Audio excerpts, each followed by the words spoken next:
Hello बच्चों and welcome to the wonderful world of economics. Yes बच्चों, आज हम स्टार्ट कर रहे हैं one more new journey of determination of equilibrium rate of exchange at टीवा लेवल। ना बच्चों, टीवा लेवल पे हमने बहुत ही इम्पॉर्टेंट थियरीज जो हैं वो डिस्कस की हैं कि फॉरेन एक्सचेंज रेट क्या है, किस तरह से इसमें स्पॉट मार्केट होता है, फॉरवर्ड मार्केट होता है, आर्बिट्रेज मार्केट होता है, ये सब हमने डिस्कस किया है। अब इस थोड़ी जर्नी को एक स्टेप और आगे बढ़ाते हैं कि ये जो फॉरेन एक्सचेंज है इसका इक्विलिब्रियम रेट कैसे डिटरमाइन होता है, और ये जो एक्सचेंज रेट है ये हमारी इकोनॉमी में डिटरमाइन कैसे होगा, एज वेल एज हम ये फॉरेन करेंसी जो है यानी फॉरेन एक्सचेंज जो है वो क्यों डिमांड करते हैं और कौन सप्लाई करता है, ये सब aspect we are going to understand and learn in this chapter, that is determination of equilibrium rate of exchange. तो आज हम डिस्कस करेंगे इसका फर्स्ट पार्ट। इस फर्स्ट पार्ट में हम डिस्कस करेंगे कि ये फॉरेन करेंसी जो है यानी ये जो फॉरेन एक्सचेंज है ये क्यों डिमांड होता है, किसको इसकी ज़रूरत पड़ती है, कौन से फैक्टर्स हैं जिसकी वजह से we need the different currencies, हमें डिफरेंट फॉरेन करेंसी की ज़रूरत पड़ती है, और इन्हें सप्लाई कौन करता है, और किस तरह से उन्हीं डिमांड फॉर फॉरेन करेंसी और सप्लाई ऑफ फॉरेन करेंसी के डायग्राम्स जो हैं वो हम देखेंगे in a very easy way, as you know that simplicity is our main motto. Now जब हम देखते हैं एक्सचेंज रेट, तो एक्सचेंज रेट हम किसे कहते हैं बच्चों? जब एक देश की करेंसी को हम एक्सचेंज करते हैं with the currency of other country, हम एक देश की करेंसी को एक्सचेंज करते हैं विद द अदर कंट्रीज़ की करेंसी के साथ। जैसे से फॉर एग्ज़ाम्पल अगर हम एट प्रेजेंट हम बात करें तो आज के डेट में हमारा एट प्रेजेंट अगर हम बात करें तो आज के डेट में हमारा जो एक्सचेंज करेंसी रेट है that is $1 is equal to ₹80। Suppose assume हम करते हैं राउंड फिगर कि $1 इज इक्वल टू ₹80, हम $1 का dollar is equal to ₹80 of India. तो ये क्या हो गया बच्चों? Exchange rate. और इन दोनों के बीच में हमने क्या लगा दिया? इक्वल, यानी इक्वल का साइन। तो ये इक्विलिब्रियम रेट है, यानी अगर हमें फॉरेन के डॉलर्स चाहिए यानी यूएस के डॉलर्स चाहिए तो कितने डॉलर्स चाहिए, और $1 के पीछे हमको इंडिया के ₹80 देने पड़ेंगे, यानी एक्सचेंज वैल्यू जो है वो कितना है? ₹80 ऑफ इंडिया फॉर $1 का डॉलर। तो ये एक्सचेंज रेट है। नाउ जब हम इसको एक्सचेंज रेट कहते हैं तो डेफिनेशन ये कहता है, हमारे मॉडर्न इकोनॉमिस्ट कहते हैं, exchange rate means the rate at which the currency of one country is exchanged for other country। हम एक देश की करेंसी यानी हमारे इंडिया के रुपीस को हम एक्सचेंज करते हैं किसमें? यूएस के डॉलर्स में। अगर हमें यूके के पाउंड्स चाहिए हम पाउंड्स में कन्वर्ट कर सकते हैं, यूरोस चाहिए यूरोस में कन्वर्ट कर सकते हैं, रूबेल चाहिए रूबेल में कन्वर्ट कर सकते हैं, येन्स चाहिए येन्स में कन्वर्ट कर सकते हैं। Whatever currency we require हम उसमें एक्सचेंज कर सकते हैं। यानी ये क्या होता है? इट इज़ जस्ट लाइक जब हम अपनी करेंसी को दूसरे करेंसी में कन्वर्ट करते हैं, यानी हम परचेजिंग पावर लेके आते हैं। क्यों चाहिए हमें वो करेंसी? क्योंकि हमें ज़रूर उस कंट्री से कुछ ना कुछ इंपोर्ट किया होगा। आइदर हमने इंपोर्ट किया होगा कंज्यूमर गुड्स या हमने कैपिटल गुड्स इंपोर्ट किया होगा। तो वहाँ से हमें कोई भी चीज़ें जब चाहिए उनकी पेमेंट करनी है तो we are going to exchange that currency. या सपोज किसी को ज़रूरत है तो जहाँ से सप्लाई होती है तो जिस भी इंडिविजुअल को या फर्म को या गवर्नमेंट को कोई भी करेंसी चाहिए तो वो उन्हें एक्सचेंज होके मिलती है। इसके लिए हम क्या कहते हैं? Exchange rate means a rate at which the currency of one country is exchange for the other country. हम दूसरे कंट्री के करेंसी में एक्सचेंज करते हैं बच्चों। नाउ अगर हम उसको अदर वर्ड्स में कहें तो exchange rate is the price of one currency in terms of another currency, यानी इट इज़ द प्राइस कि हम प्राइस पे करते हैं। मैंने दूसरे करेंसी को परचेज किया और वो प्राइस मैंने अपने इंडियन करेंसी में पे किया। It is just like I had purchased the money, मैंने वहाँ से मनी परचेज किया और रिप्लेसमेंट में मैंने अपनी करेंसी दिया। यानी I had shown that this much currency are required for the purchasing of some goods and services from abroad. यानी या तो मैंने कुछ गुड्स या सर्विसेज बाहर से परचेज किए होंगे, इसके लिए वो परचेजिंग पावर को सेटिस्फाई करने के लिए आई नीड द फॉरेन का करेंसी। तो इसके लिए यहाँ हमें यूज़फुल होता है एक्सचेंज रेट। नाउ ये जो एक्सचेंज रेट है जनरली मार्केट में डिसाइड होता है विथ मार्केट के फोर्सेस, यानी हमारा डिमांड फॉर फॉरेन करेंसी क्या है, सप्लाई ऑफ फॉरेन करेंसी क्या है। तो हमारा इमीडिएटली नेक्स्ट क्वेश्चन जो हम सेकंड पार्ट में डिस्कस करेंगे बच्चों कि डिटर्मिनेशन ऑफ एक्सचेंज रेट कैसे डिसाइड होता है, ये फॉरेन एक्सचेंज रेट जो है वो कैसे डिसाइड होता है और इस पर कौन कौन से फैक्टर्स अफेक्ट करते हैं।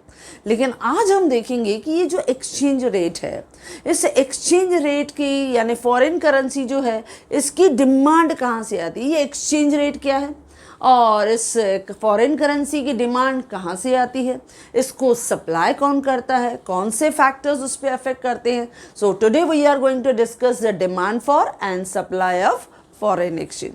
तो चलो बच्चों पहले हम देखते हैं that is demand for foreign exchange. पहले देखते हैं डिमांड फॉर फॉरेन एक्सचेंज ना। जब हम फॉरेन एक्सचेंज की डिमांड देखते हैं तो डिमांड कौन करता है बच्चों, जनरली हम सिटीजन्स करते हैं, फर्म्स करते हैं, प्रोड्यूसर्स करते हैं, या even government require foreign currency to make payment in abroad. उन्हें अब्रॉड में कुछ पेमेंट करनी है, इसके लिए डिफरेंट फॉरेन करेंसीज की ज़रूरत पड़ती है।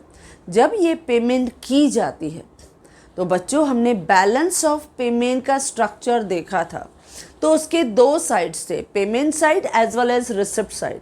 तो जब हमें ये फॉरेन करेंसी डिमांड करते हैं, क्यों डिमांड करते हैं, क्योंकि हमें ये पेमेंट्स करनी है।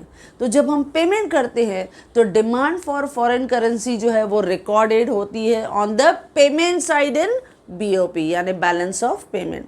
तो whatever payments are made by our Indians, by producers या by government, so these payments are recorded in BOP payment side record किया जाता है।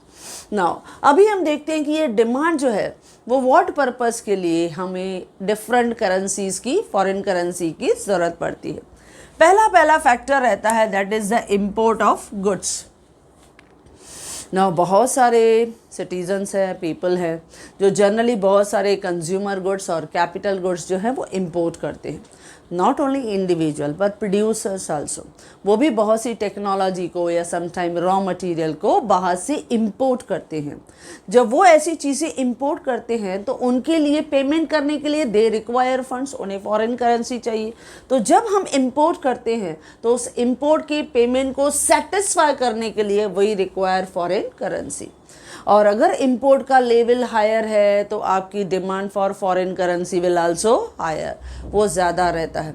तो इस तरह से इंपोर्ट ऑफ गुड्स की वजह से, जिसमें आपके कंज्यूमर गुड्स भी रहते हैं, कैपिटल गुड्स भी रहते हैं, और उनके लिए we are going to make the payment in foreign currency. So that is why due to import of goods बहुत सारे कंज्यूमर्स को, प्रोड्यूसर्स को या गवर्नमेंट के अथॉरिटीज़ को they require the foreign currency to make payment in abroad. Second है import of services. अब बच्चों हमने WTO का चैप्टर भी बहुत अच्छी तरह से समझा है और इस WTO के 29 एग्रीमेंट्स में से हमने 3 एग्रीमेंट को बहुत इजीली हमने डिस्कस किया कि ट्रिप एग्रीमेंट क्या है, ट्रिम एग्रीमेंट क्या है और गट्स का एग्रीमेंट क्या है। जब हम गट्स की बात करते हैं तो उसमें हमने देखा कि सर्विसेज में हमने काफ़ी जो है वो एक ओपन और लिबरल मार्केट प्रोवाइड किया टू द वर्ल्ड। और गट्स के बाद तो बहुत से कंट्रीज़ ने अपनी जो सर्विसेज हैं वो हर कंट्री में इजीली विदाउट एनी रिस्ट्रिक्शंस जो है वो प्रोवाइड की। तो जब भी हम बाहर की कंट्रीज़ हमें कुछ सर्विसेज रेंडर्ड करते हैं, चाहे वो ट्रांसपोर्ट हो, चाहे वो इंश्योरेंस हो, चाहे वो बैंकिंग हो, चाहे वो हेल्थ से रिलेटेड हो, चाहे वो एजुकेशनल सर्विसेज हो, तो वॉट एवर में भी जब ऐसी कोई सर्विसेज होती है, या इवन हम टूरिज्म करने भी बाहर जाते हैं तो भी हमें पैसे चाहिए, क्योंकि हम उनके देश में घूमने जा रहे हैं, तो we will spend money in their country. तो इस तरह से इंपोर्ट की सर्विसेज, तो आफ्टर गट्स के एग्रीमेंट के बाद वेरियस सर्विसेज फॉरेन कंट्रीज हमें प्रोवाइड करती हैं, जैसे बैंकिंग है, इंश्योरेंस है, ट्रांसपोर्ट है, कम्युनिकेशन है, एजुकेशन है, हेल्थ सर्विसेज है, so many services are there, they are rendered by them. और जब वो सर्विसेज हमें रेंडर्ड करते हैं, प्रोवाइड करते हैं, तो in return we have to make the payment abroad. तो उसके लिए भी हमें अच्छा खासा अमाउंट फॉरेन करेंसी का चाहिए। और आजकल तो हम देखते हैं कि हमारी इकोनॉमी में जो ये सर्विस सेक्टर है, it play a very important role. तो हमारी इकोनॉमी में भी इंपॉर्टेंट रोल प्ले करता है, तो फॉरेन कंट्रीज़ में भी ऐसा होता है। तो इसके लिए हम भी जब अब्रॉड घूमने जाते हैं, डिफरेंट कंट्रीज़ में विजिट करने जाते हैं, तो we have to spend huge amount on that. Third, that is future expectations. अब जब फ्यूचर एक्सपेक्टेशंस की बात आती है बच्चों, तो यहाँ पर भी फॉरेन करेंसी की डिमांड होती है। किसको? अब जो हमारा फॉरेन एक्सचेंज रेट है वो डिसाइड होता है मार्केट फोर्सेस से, यानी डिमांड फॉर फॉरेन करेंसी और supply of foreign currency. Now ये मार्केट रेट तो डिसाइड होता है और जनरली ये फ्लक्चुएट होता रहता है with the demand and supply in the market. जैसा जैसा इलास्टिसिटी चेंज होगा, हमारा एक्सचेंज रेट जो है वो हाई एंड लो होता रहता है। लेकिन इस मार्केट में जो हेजर्स रहते हैं वो हमेशा हमारी रिस्क को कवर करते हैं, और रिस्क को कवर करने के लिए या अपने रिस्क को मिनिमाइज करने के लिए उन्हें हमेशा जितने भी बिजनेसमैन हैं उनके इंटरेस्ट को सेफगार्ड करना है, प्रोटेक्ट करना है। एंड फॉर देम जब भी करेंसी का रेट, एक्सचेंज रेट कम रहता है, तो they demand more and more currency, तो उन्हें करेंसी की ज़रूरत पड़ती है। तो इसके लिए जो हेजर्स रहते हैं, they demand foreign exchange to protect themself. लेकिन उसके साथ साथ जो स्पेकुलेटर्स रहते हैं, अब स्पेकुलेटर्स जो रहते हैं वो जनरली स्पॉट मार्केट में से ही परचेस करते हैं, लेकिन तब परचेस करते हैं जब उन्हें लगता है कि now exchange rate is low, bottom line पे है और उससे लोवेस्ट नहीं जाएगा, तो they will purchase the good amount of foreign currency, ताकि उनका जब एक्सचेंज रेट हाई हो तो उनको वो हाई रेट पे इजीली सेल करके हाई प्रॉफिट अर्न कर सकें। इसके लिए स्पेकुलेटर्स हो, हेजर्स हो, they require, they demand foreign currency. वो अपने पर्पस के लिए हमेशा इन करेंसी को हमेशा डिमांड करते रहते हैं। और जब भी उनको लगता है कि प्रॉफिटेबल डील उनको मिल रही है, लोवेस्ट उनका फॉरेन एक्सचेंज रेट है, तो they will demand the different foreign currency, क्योंकि वो कंटिन्यूसली बिजनेस में इस तरह की करेंसी को यूज़ कर रहे हैं। तो इसके लिए for earning the good profit they demand the different type of foreign currency. Next है डिविडेंड, इंटरेस्ट एंड प्रॉफिट। अब ये जो है वो भी आपके इकोनॉमी में डिमांड फॉर फॉरेन एक्सचेंज को डिटरमाइन करता है बच्चों। अब वो कैसे? नाउ यू नो दैट कि फॉरेनर्स जो हैं वो हमारे स्टॉक मार्केट में इन्वेस्ट करते हैं। जब फॉरेनर्स हमारे स्टॉक मार्केट में इन्वेस्ट करते हैं तो हमें डिविडेंड देना पड़ेगा, हमें उन्हें प्रॉफिट शेयर करना पड़ेगा। Foreign direct investment is there, they are partnership पे काम कर रहे हैं तो उन्हें प्रॉफिट देना पड़ेगा। कैपिटल मार्केट में हमारे शेयर्स में, इक्विटी कैपिटल में इन्वेस्ट कर रहे हैं तो हमें उन्हें डिविडेंड देना पड़ेगा। बट सपोज उन्होंने हमारे इकोनॉमी में, हमने उनसे बोरो किया है फंड, सपोज हमने उनसे बोरो किया, तो हमें इंटरेस्ट की भी पेमेंट उन्हें देनी पड़ेगी। That is why we demand foreign currency. तो फॉरेन करेंसी हमें डिविडेंड पे करने के लिए या इंटरेस्ट पे करने के लिए या प्रॉफिट पे करने के लिए भी हमें बहुत से फॉरेन करेंसी की ज़रूरत पड़ती है बच्चों। नेक्स्ट है एक्सपोर्ट ऑफ कैपिटल। अब जब हम देखते हैं इस एक्सपोर्ट ऑफ कैपिटल्स में, अब इस एक्सपोर्ट ऑफ कैपिटल में जनरली हम देखते हैं कि सपोज़ अभी हम लोगों ने कहीं बाहर इन्वेस्ट किया हुआ है, पैसा हमने बाहर इन्वेस्ट किया हुआ है, या हमने कहीं बाहर परचेज किया है एसेट्स इन फॉरेन कंट्रीज, तो आपका कैपिटल बाहर गया ना। या सपोज़ हमने डेप्ट लिया था लेकिन उस डेप्ट का हमने रीपेमेंट कर दिया, तो ये क्या हो गया, आपका जो एक्सपोर्ट कैपिटल है वो क्या हो गया बच्चों, वो एक्सपोर्ट हो गया, वो बाहर चला गया। तो इस तरह की ट्रांजैक्शंस भी हमारी इकोनॉमी में देखती है। समटाइम्स हमारे जो बिजनेसमैन हैं, इंडियंस हैं, उन्हें लगता है कि फॉरेन मार्केट में, जैसे न्यूयॉर्क के मार्केट में उन्हें अच्छा डिविडेंड मिल रहा है, अच्छा इंटरेस्ट मिल रहा है, थोड़ा भी इंटरेस्ट में उनको वेरिएशन फ्लक्चुएशंस दिखेगा, हायर रेट इंटरेस्ट मिलेगा, तो दे विल इन्वेस्ट देयर, तो वो वहाँ इन्वेस्ट करेंगे। तो एक्सपोर्ट ऑफ कैपिटल के लिए भी दे रिक्वायर फंड्स, फिर उन्हें डिमांड फॉर फंड्स की ज़रूरत पड़ती है। तो एक्सपोर्ट ऑफ कैपिटल की वजह से भी हमारे इकोनॉमी में, चाहे वो हमारी गवर्नमेंट अथॉरिटीज़ हो या प्रोड्यूसर्स हो, प्राइवेट सेक्टर हो या इंडिविजुअल्स हो, दे डिमांड फॉरेन करेंसी। लास्ट है यूनिलैटरल पेमेंट्स।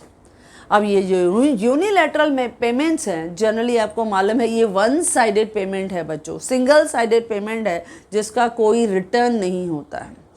अब इसमें हमारी जो सिटीजन्स हैं वो भी पेमेंट करते हैं, हमारी गवर्नमेंट अथॉरिटीज़ हैं वो भी डोनेशन पे करती हैं, गिफ्ट पे करती हैं। तो जब डोनेशन पे कर रहे हैं या गिफ्ट पे कर रहे हैं, एक कंट्री दूसरे कंट्री की मदद कर रही है, उसे हम क्या कहते हैं बच्चों, unilateral payment. For that we also require foreign currency, हमें फॉरेन करेंसी की ज़रूरत पड़ती है। कभी भी किसी भी कंट्री में सपोज़ वॉर की सिचुएशन चल रही है, हमें उन्हें फूड प्रोवाइड करना है, हमें उन्हें मेडिसिन प्रोवाइड करनी है, कुछ बेसिक एसेंशियल गुड्स उन्हें प्रोवाइड करने हैं, तो उसके लिए गवर्नमेंट को वो सब गुड्स जो हैं उन्हें प्रोवाइड करने। तो for that sake some time we require some gift है, डोनेशन है, जो प्रोवाइड करना है, जो हमने कहा वन साइडेड है, क्योंकि हम उनसे रिटर्न नहीं लेने वाले हैं। We will try to support, हम उस कंट्री को सपोर्ट करना चाहते हैं। तो फॉर दैट सेक सपोज कभी कभी नेचुरल क्लाइमेटीज़ होती हैं, नेचुरल डिसास्टर के समय अर्थक्वेक आया, फ्लड आया, ड्राउट आया, तो ऐसे भी एक गवर्नमेंट दूसरी गवर्नमेंट की मदद करती है। Then also we demand the foreign currency, तो भी हमें फॉरेन करेंसी की ज़रूरत पड़ती है। समझ में आया बच्चों? नाउ अब जब हम इस सब डिमांड को, यानी इन फैक्टर्स की डिमांड को सम टोटल करेंगे, तो ये हो जाएगी total demand for foreign exchange. यानी demand for import of goods, imported goods के लिए पेमेंट करनी है, या हमने सर्विसेज इंपोर्ट की है, या फ्यूचर एक्सपेक्टेशन के लिए मैंने पहले ही स्टॉक मेंटेन करके रखा, या मुझे डिविडेंड, इंटरेस्ट और प्रॉफिट पे करना है, या मुझे कैपिटल कहीं इन्वेस्ट करना है, या मुझे यूनिलैटरल पेमेंट करनी है। For all purpose I require foreign currency. Now ये है एग्रीगेट डिमांड फॉर मनी। अब इसको हम दिखाएंगे बच्चों डायग्राम में। अब डायग्राम में मैंने पहले एल फॉर्मेट लिया हुआ है। इस एल फॉर्मेट में एक्स एक्सिस पे मैंने क्या दिखाया है, demand for forex. Forex short form है फॉर एक्स, यानी फॉरेन एक्सचेंज, यानी डिमांड फॉर फॉरेन एक्सचेंज, यानी हमारे यूएस के डॉलर्स और रुपीज़ के बीच में क्या हमारा डिमांड है। और वाई एक्सिस पे हम दिखाते हैं फॉरेक्स रेट, यानी एक्सचेंज रेट क्या होगा। नाउ जब हम डिमांड की बात करते हैं, जब हम पैसे डिमांड करते हैं, तो फॉरेन करेंसी को हम तब ज़्यादा डिमांड करते हैं जब एक्सचेंज रेट कम हो। जब एक्सचेंज रेट कम होता है तो demand for foreign currency will be more, और जब एक्सचेंज रेट हाई रहता है तो demand for foreign currency is less. यानी exchange rate and demand for foreign exchange have inverse relationship. हमें कौन सा रिलेशनशिप दिखता है बच्चों? इनवर्स रिलेशनशिप दिखता है। हम लिखते हैं DF, यानी डिमांड फॉर फॉरेन करेंसी। ये डिमांड फॉर फॉरेन करेंसी है जिसका नेगेटिव स्लोप होता है बच्चों। क्यों नेगेटिव स्लोप रहता है? से फॉर एग्जांपल रेट है OR, तो उस रेट पे हमारा जो मनी है वो हमने मनी डिमांड किया सिर्फ OM, हमने OM मनी को यानी फॉरेन करेंसी को डिमांड किया। लेकिन जैसे ही हमारा रेट कम होने लगता है, सपोज रेट फॉल हुआ, यानी rate fall from OR to OR1, rate fall हुआ, तो हमने बहुत ज़्यादा फॉरेन करेंसी को डिमांड किया M1। दैट इज़ वाई ये जो demand for foreign currency curve है, इट इज़ स्लोपिंग डाउनवर्ड, यानी आपके डिमांड कर्व की तरह ही स्लोपिंग डाउनवर्ड हुआ। यानी हमारा रेट जो है, यानी एक्सचेंज रेट जो हम पे कर रहे हैं, और डिमांड फॉर फॉरेन करेंसी जो हमें चाहिए, डिमांड क्वांटिटी हमने एक्स एक्सिस पे दिखाया और एक्सचेंज रेट हम वाई एक्सिस पे दिखा रहे हैं। अगर एक्सचेंज रेट ज़्यादा है तो हमें चाहिए कम अमाउंट। जैसे से फॉर एग्जांपल अगर एक्सचेंज रेट 80 रुपीज़ है $1 के लिए, तो हमें लिमिटेड हमने डॉलर जो है सपोज 10,000 डिमांड किए डॉलर्स, लेकिन जैसे रेट कम हुआ 75 हुआ तो हमने $20,000 को डिमांड कर दिया। रेट कम हुआ, हमने डिमांड ज़्यादा कर लिया। तो इस तरह से डिमांड फॉर फॉरेन करेंसी का स्लोपिंग डाउनवर्ड, यानी उसका नेगेटिव स्लोप है। एक्स एक्सिस पे क्या दिखाया बच्चों? Demand for foreign exchange. Y axis पे हमने क्या दिखाया? फॉरेन एक्सचेंज रेट हमने दिखाया। नाउ डी एफ क्या है? It is the demand for foreign currency curve. It is sloping downward from left to right. जब आपका एक्सचेंज रेट ज़्यादा है तो लिमिटेड फॉरेन करेंसीज डिमांडेड, लेकिन जैसे ही एक्सचेंज रेट कम हो गया, हेजर्स खुश हो गए, स्पेकुलेटर्स खुश हो गए, जिन्हें चाहिए थे उन्होंने enough amount of foreign currency को डिमांड करके रखा, यानी ज़्यादा करेंसी डिमांड है। ओके बच्चों, तो ये है डिमांड फॉर फॉरेन एक्सचेंज। अब इसका last part, third part, that is supply of foreign exchange.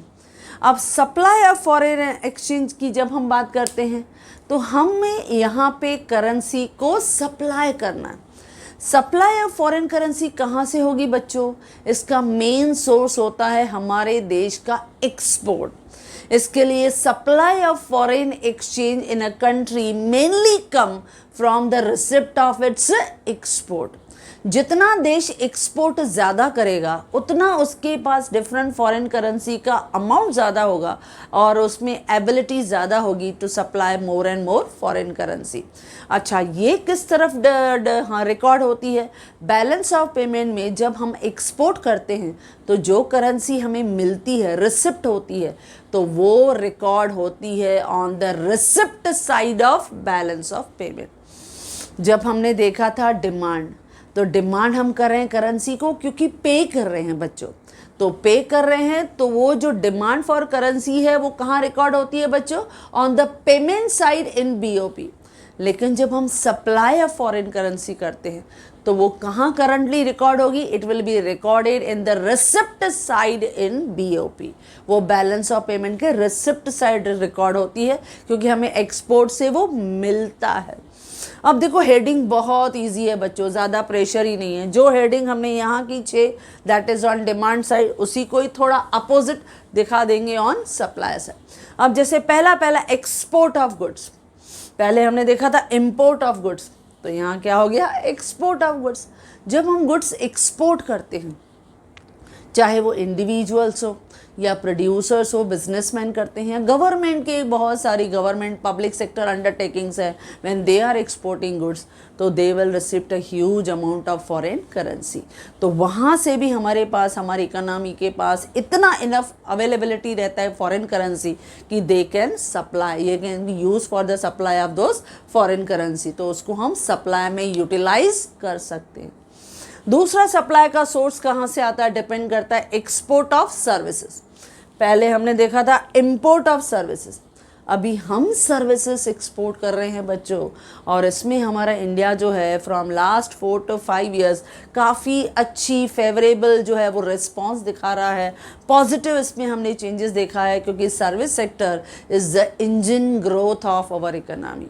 यानी इसमें अगर हमारा ट्रांसपोर्ट कहें, कम्युनिकेशन कहें, बैंकिंग सेक्टर्स कहें, हमारे मार्केट्स हमारे कहें, एजुकेशन सेक्टर कहें, हेल्थ कहें, या इवन टूरिज़्म ने तो काफ़ी अट्रैक्ट किया है फॉरेन कंट्रीज़ को। तो 2017 और 2018 में तो हमने लार्जेस्ट टूरिज़्म से फॉरेन करेंसी को अर्न किया था। तो हमारे एक्सपोर्ट ऑफ सर्विसेज, जब हम सर्विसेज रेंडर्ड करते हैं तो वहाँ से भी हमें फॉरेन करेंसी मिलती है, और वो फॉरेन करेंसी अगेन बनता है source of supply of foreign currency. तो देखो ये दो चीज़ें, यहाँ इंपोर्ट ऑफ गुड्स, यहाँ एक्सपोर्ट ऑफ गुड्स, यहाँ इंपोर्ट ऑफ सर्विस, वहाँ एक्सपोर्ट ऑफ सर्विस, मैंने सिमिलर लेवल पे रखा। थर्ड है फिर से फ्यूचर एक्सपेक्टेशन।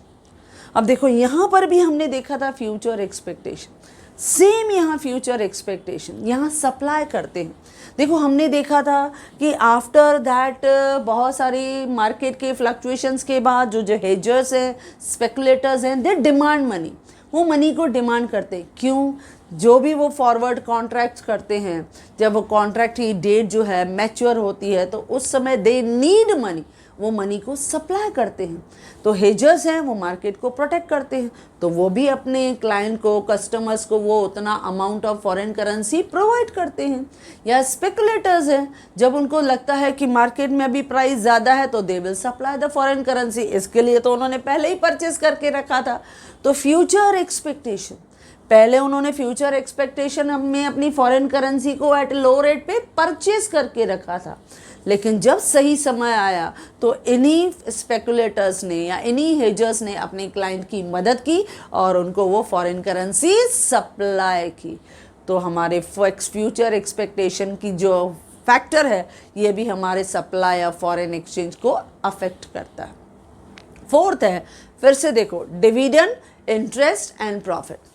यहाँ पर भी हमने सेम लिया था, डिविडेंड, इंटरेस्ट एंड प्रॉफिट। अब देखो रिवर्स। अब हम जब हमारे इंडियंस जो हैं या हमारे गवर्नमेंट अथॉरिटीज़ जो हैं, हमारे प्रोड्यूसर्स जो हैं, वो फॉरेन मार्केट, वहाँ के पोर्टफोलियो में इन्वेस्ट करते हैं, वहाँ पे डायरेक्टली फंड्स जो हैं वो लेंड करते हैं। जब इस तरह से फॉरेन कंट्रीज़ में वो इन्वेस्ट करते हैं तो उन्हें डिविडेंड मिलेगा। ओके, जब वो फॉरेन में अपना बिजनेस, मल्टीनेशनल कंपनीज़ हैं, कॉरपोरेशंस हैं, वो अपना बिजनेस बढ़ाते हैं तो they will earn the profit. And when our Indian resident lend the money in abroad, वो अब्रॉड में देते हैं तो in return they get interest, उन्हें इंटरेस्ट मिलेगा। तो देखो पैसा हमारे पास आ गया, तो रिसिप्ट साइड ऑफ बीओपी में वो पैसा रिकॉर्ड होगा। तो वही डिविडेंड, इंटरेस्ट एंड प्रॉफिट जो हमें मिलता है वही हमारे सप्लाई का सोर्स बनता है बच्चों। नेक्स्ट है इंपोर्ट ऑफ कैपिटल। हमने यहाँ देखा था एक्सपोर्ट ऑफ कैपिटल, आउटफ्लो जा रहा है क्योंकि वहाँ हम इन्वेस्ट कर रहे हैं, लेकिन अभी सोर्स ऑफ सप्लाई हमारे पास आ रहा है। तो ये क्या है? Import of capital. कैपिटल आ रहा है बच्चों, यानी इनफ्लो हो रहा है, यानी फॉरेन का डायरेक्ट इन्वेस्टमेंट हो रहा है हमारी इकोनॉमी में।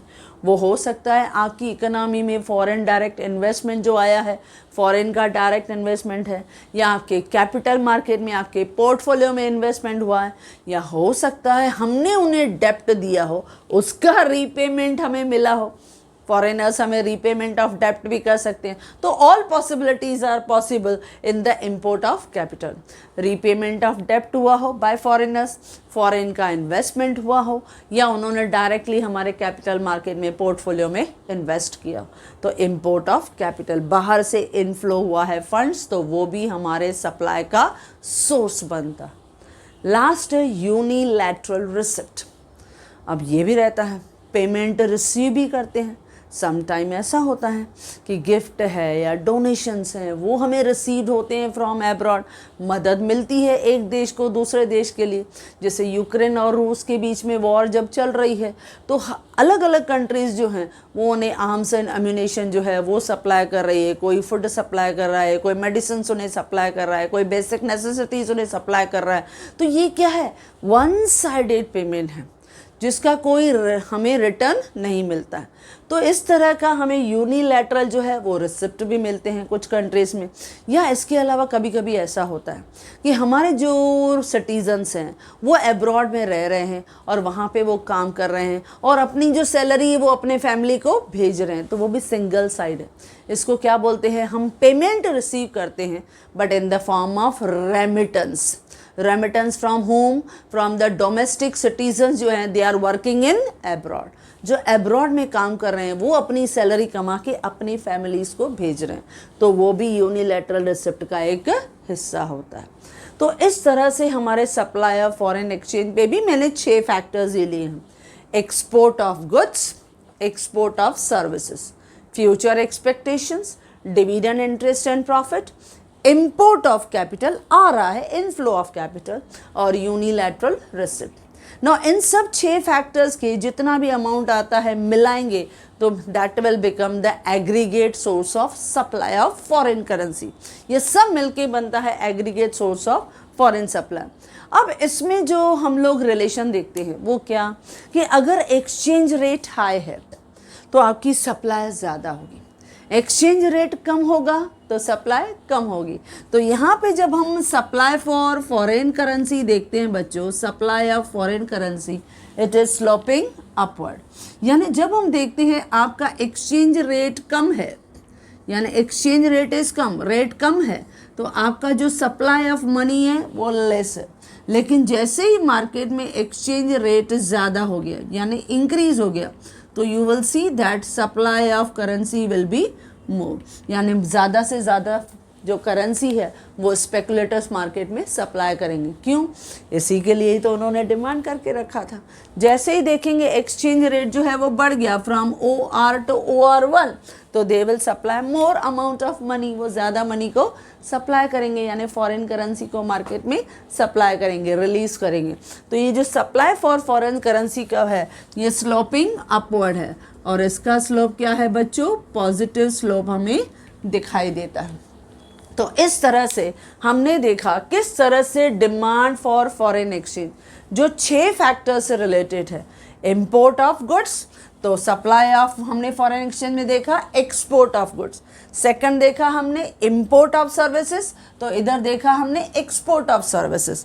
थर्ड हमने देखा फ्यूचर एक्सपेक्टेशन, इधर भी आपका थर्ड फ्यूचर एक्सपेक्टेशन। इधर भी डिविडेंड, इंटरेस्ट, प्रॉफिट जो है हम पे करते हैं, लेकिन इधर डिविडेंड, इंटरेस्ट और प्रॉफिट रिसीव करते हैं, यानी इनफ्लो होता है, फॉरेन करेंसी हमारे देश में आ रही है। देन एक्सपोर्ट ऑफ कैपिटल, हमारा कैपिटल फॉरेन कंट्रीज में इन्वेस्ट हो रहा है, लेकिन यहाँ पे इंपोर्ट ऑफ कैपिटल है, फॉरेन डायरेक्ट इन्वेस्टमेंट आपके कंट्री में आ रहा है, आपके पोर्टफोलियो में आ रहा है, या रीपेमेंट ऑफ डेब्ट है। और लास्ट है यूनिलैटरल पेमेंट है या यूनिलैटरल रिसिप्ट है। मेन है demand for foreign currency curve sloping downward, negative slope है, क्योंकि एक्सचेंज रेट और डिमांड फॉर फॉरेन करेंसी के बीच में इनवर्स रिलेशनशिप है। जब rate come more currency is demanded, rate ज़्यादा तो लेस करेंसी इज डिमांडेड। लेकिन सप्लाई अपोजिट साइड है, यहाँ पे स्पेकुलेटर्स क्या करते हैं, रेट कम तो supply of foreign currency come, rate ज़्यादा तो सप्लाई ऑफ फॉरेन करेंसी भी ज़्यादा। ओके बच्चों, आसान था ना? वेरी इंपॉर्टेंट क्वेश्चन कि एक्सप्लेन या discuss the demand for and supply of foreign exchange. Okay बच्चों, तो आई होप सो आपने ये क्वेश्चन अभी का अभी लर्न कर लिया होगा, क्योंकि बहुत इजी क्वेश्चन है और दोनों तरफ headings are same. So yes my dear students, if you like this video you can share with your maximum friends, and if you want my handwritten notes the link is given in the description box. Thank you.